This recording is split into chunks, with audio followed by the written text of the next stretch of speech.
क्रीड़ा मंत्री तुषारकांति बेहेरा पुरी जिला काकटपुर निर्वाचन मंडली बीजेडी प्रार्थी भाव निजर नामांकन पत्र दाखल करिसेंती।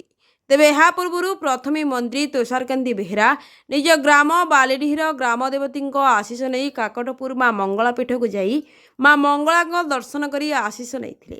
ପରେ ନିଜ ସମର୍ଥକଙ୍କ ସହ ଏକ ବଡ଼ ଶୋଭାଯାତ୍ରାରେ ପୁରୀରେ ପହଞ୍ଚି କାକଟପୁର ରିଟର୍ଣ୍ଣିଂ ଅଧିକାରୀଙ୍କ ନିକଟରେ ନାମାଙ୍କନ ପତ୍ର ଦାଖଲ କରିଥିଲେ।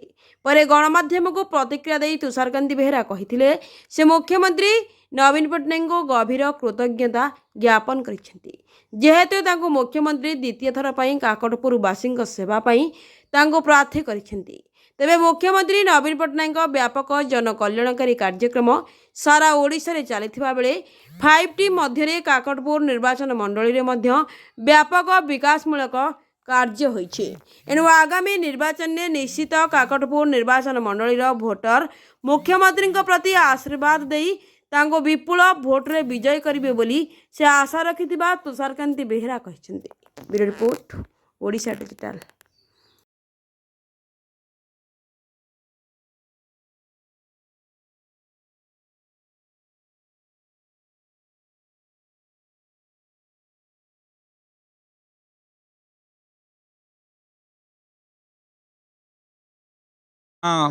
बालीडिया ग्रामदेवता दर्शन कर आशीष भिक्षा करी तापर आम समस्ते माँ मंगला पीठ में एकजुट हेलु। माँ मंगला दर्शन कर आशीष नहीं आम रैली करी आज पुरी रे नामांकन पत्र आज दाखल कर माननीय मुख्यमंत्री तथा विजु जनता दल सभापति सम्मान्य नवीन पट्टनायक को बहुत बहुत धन्यवाद और कृतज्ञता ज्ञापन करी।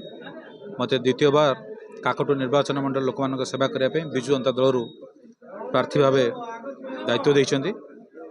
आज प्रभु श्री जगन्नाथ पीठ में आसी लोक मान गहण ये नामांकन दाखल कर बहुत खुशी लगुच। प्रभु श्री जगन्नाथ और काकटपुर अधिष्ठात्री माँ मंगला पाखे आशीष भिक्षा कर काकटपुर निर्वाचन मंडल पाखापाखि 2,40,000 भोटर को आशीष भिक्षा करुच्ची। आपण मान जरिया ये कहबी माननीय मुख्यमंत्री नेतृत्व में सारा ओडिशार जो जनकल्याणकारी कार्यक्रम हो जो 5T जो रूपांतरण होती काकटपुर निर्वाचन मंडली से प्रगति में सामिल है बहुत आगू जाइए। काकटपुर निर्वाचन मंडली को आहरी आगू नापी समस्त जनता समर्थन मुझे लड़ुची एवं काकटपुर निर्वाचन मंडल को एक आदर्श निर्वाचन मंडल भाव गढ़ी तोड़ाई मुझे प्रतिश्रुति भाव और आपण जरिए ये आशीष भिक्षा करी।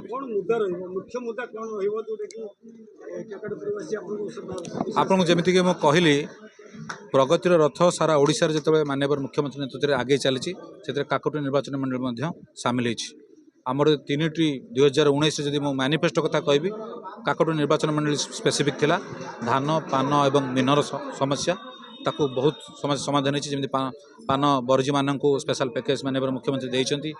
जो मैंने मत्स्य चाष करुँच केवल मो पोखरी योजना बा ये सब योजना कृषि एवं मत्स्य पालन योजना नुहे ता बाहर मत्स्यजीवी मान 15,000 टंका इनसेंटिव दिखाई और धान चाषी मान विशेष भाव में आपंकर जो इरिगेशन और लुणा बंध तार उन्नतिकरण होती 6 गोटी विजु सेतु माननीय मुख्यमंत्री प्रदान कर लुणा बंधर उन्नतिकरण सहित पानी जल जोगाण मेगा ड्रिंकिंग वाटर प्रोजेक्ट माननीय मुख्यमंत्री देते पाखापाखि 240 कोटी रास्ताघाट गमनागमन आरंभ कर शिक्षा स्वास्थ्य और लक्ष्मी योजना ये सबू होती माननीय मुख्यमंत्री नेतृत्व में जो SHG ग्रुपर माँ मैंने SHG रु SME किपर हे ताकू लक्ष्य रखाई और काकटपुर स्पेसिफिक कथा मुझे कहबी माँ मंगला पीठर उन्नतिकरण होती रामचंडी मंदिर उन्नतिकरण होगा बाकी अच्छी और आमर 3 महादेव जो जोटा आप माघ सप्तमी माघ बड़ हुए तार उन्नतिकरण माननीय मुख्यमंत्री प्रतिश्रुति देते।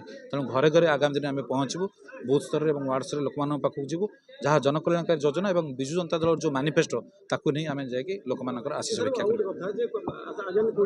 प्रधानमंत्री पुरी तो आप पुरी जगतसिंहपुर निर्वाचन मंडल जो रही प्रभाव पड़ो देखो आपड़ जब देखिए 2014 किसी प्रभाव पड़ ना 2019 भी प्रभाव पड़ ना मत लगुना तार किसी प्रभाव रही।